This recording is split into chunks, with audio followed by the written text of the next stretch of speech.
One of the league's worst kept secrets, Benny Hunt, is once again looking to part ways with the St. George Illawarra Dragons. His management have made that clear numerous times last season that he wasn't keen on seeing his contract out. Surprisingly, they were persistent in fighting for him to stay at the club. It's an interesting spot to be in if you're Ben Hunt. I do wonder how St. George fans have been feeling about this, wanting to keep Ben Hunt around, even though it's been made clear that he doesn't want to be there. If I was a St. George fan, I'd be pissed. It's made him a bit of a hot topic when it comes to talking about club transfers, as he's about as high profile as it gets when we're talking about players coming off contract at the end of 2025. So after all that fuss to try and keep him at the club, St. George have finally come out and said that Ben Hunt is free to explore his options, and there are a handful of potential landing spots for him. So the Gold Coast Titans were one of those clubs. That chat was heavy in the rotation during the season, and after the recent news of Regan Campbell-Gillard going there, I'm not too sure if they can even afford Ben Hunt at the moment. Speaking of cap space, there are a few clubs that can actually afford Ben Hunt, and that could use his experience in the halves, one being the Newcastle Knights. Now, they are in desperate need of a decent half, as everything they've thrown at the position so far hasn't stuck.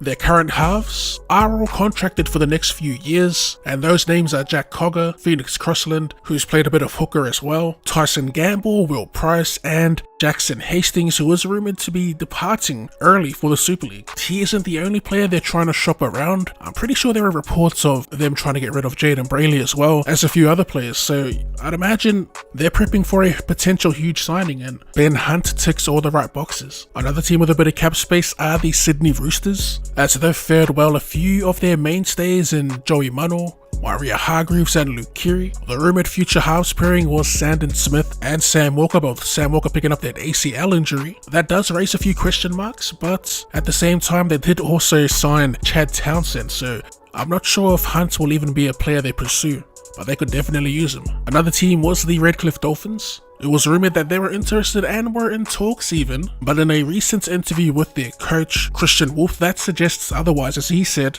he's read the media reports and he can sit there with his hand on his heart and say they've had no contact at all, and that it was something he wasn't interested in talking about at the time of his interview. Having that much experience paired with a young half is invaluable. Imagine a halves pairing of Ben Hunt and Isaiah Gatoa. That just might be what the young half needs to take his game to the next level. And lastly, a potential landing spot that I'm personally keen to see is to the Brisbane Broncos. With this whole Ezra Mam situation and his future at the club unclear at the moment, Ben Hunt would be another ideal get. Him and Reynolds in the halves would be a bit of a cheat code. They'd probably be the most experienced halves combo we've seen in years if that were the case. And if there's anything we've learned watching halves over the last few years in the league, that experience is the most valuable thing they can bring to a team. I initially said a handful of clubs could use him. Ideally, any club in the league could use Ben Hunt's talent, whether it be in the halves or at hooker. That experience overall is invaluable, and it's proven with the halves we've seen in the past that have matured in the league. Players like Benji Marshall towards the end, more recently players like Daly Cherry Evans, Chatty Townsend stint at the Cowboys,